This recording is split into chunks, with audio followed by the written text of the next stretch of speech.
Apa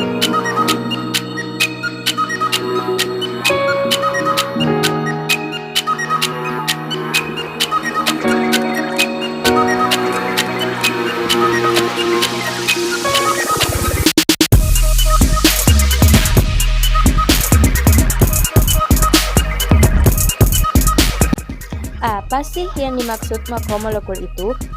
Makromolekul adalah molekul besar yang terdiri dari ribuan hingga jutaan atom. Makromolekul memiliki ukuran yang sangat besar dan berat molekul yang tinggi. Contoh makromolekul meliputi 1. Protein.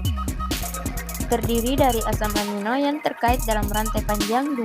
Asam nukleat atau DNA dan RNA. Terdiri dari nukleotida yang terkait dalam rantai panjang. Yang ketiga, karbohidrat atau polisakarida, terdiri dari gula yang terkait dalam rantai panjang. Dan yang terakhir, lipid atau lemak dan minyak. Meskipun tidak selalu berupa polimer, beberapa lipid dapat membentuk struktur besar. Makromolekul memiliki beberapa tujuan dan fungsi penting dalam sistem biologis, antara lain makromolekul memiliki 1. Struktur dan penopang. Makromolekul seperti protein dan polisakarida membantu menjaga struktur dan bentuk sel, serta memberikan kekuatan dan elastisitas pada jaringan. 2. Katalisis, reaksi kimia.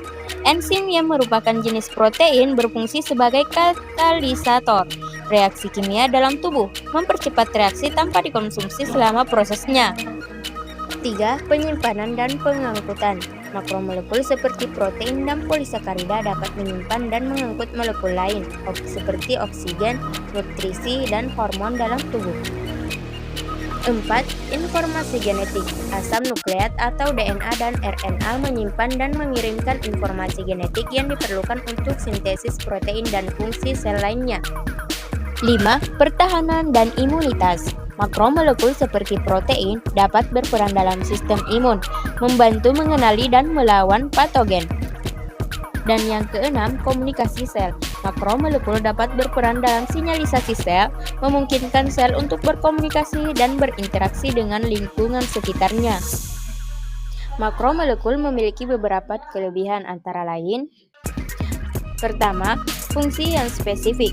Makromolekul memiliki fungsi yang spesifik dan unik, sehingga dapat melakukan tugas-tugas yang kompleks dalam sistem biologis. 2. Struktur yang kompleks. Makromolekul memiliki struktur yang kompleks sehingga dapat melakukan fungsi-fungsi yang beragam dan spesifik. 3. Kemampuan mengikat. Makromolekul dapat mengikat molekul lain, sehingga dapat melakukan fungsi-fungsi seperti pengangkutan, penyimpanan, dan pengenalan. Keempat, kemampuan katalisis. Makromolekul seperti enzim yang dapat melakukan katalisis reaksi kimia, sehingga dapat mempercepat reaksi-reaksi yang penting dalam sistem biologis. 5. Peran dalam sistem imun. Makromolekul seperti antibodi dapat berperan dalam sistem imun, sehingga dapat membantu melindungi tubuh dari patogen. 6. Kemampuan mengatur.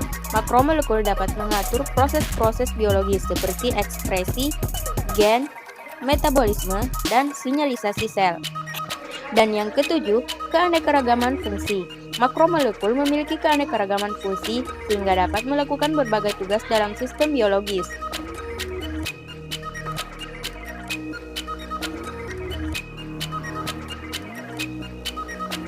Assalamualaikum warahmatullahi wabarakatuh. Halo teman-teman, perkenalkan kami dari kelompok 5. Saya atas nama Suryani. Saya Wahyu Badriansyah. Saya Alwi Saputra. Saya Eda Dedanda. Saya Rizky. Saya Suci. Nah, di sini kami akan membuat salah satu jenis bahan makanan yang menggunakan metode makromolekul. Tonton sampai akhir ya. Alat dan bahan untuk membuat panada, yaitu mixer, tepung terigu, vernifan, gula pasir, 1 butir telur, air, dan margarin. Pertama, masukkan 3 sendok makan gula pasir ke dalam tepung terigu. Selanjutnya, beri 1 sendok makan vernifan. Lalu, masukkan 1 butir telur. Lalu, masukkan air secukupnya. Aduk hingga tercampur rata.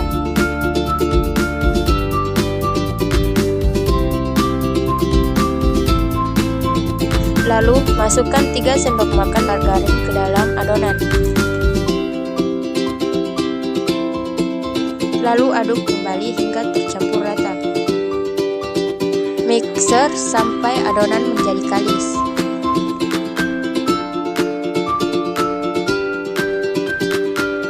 Setelah adonan kalis, tutup rapat adonan agar mengembang. Bahan-bahan isian panada: wortel, kentang, bawang merah, bawang putih, daun bawang, masako, Bihun, dan telur yang sudah dipotong-potong. masukkan Bihun ke dalam wortel dan kentang yang telah ditumis terlebih dahulu.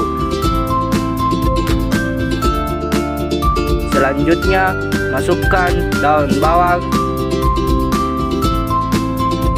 lalu beri masako atau penyedap rasa secukupnya.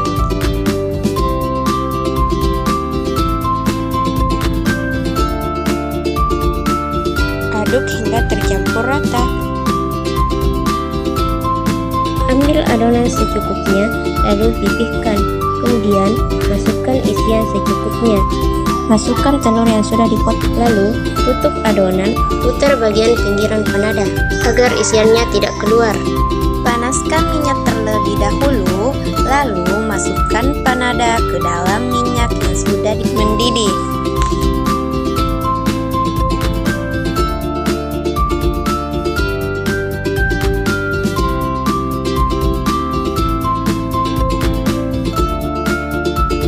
Balik panada agar matang secara merata.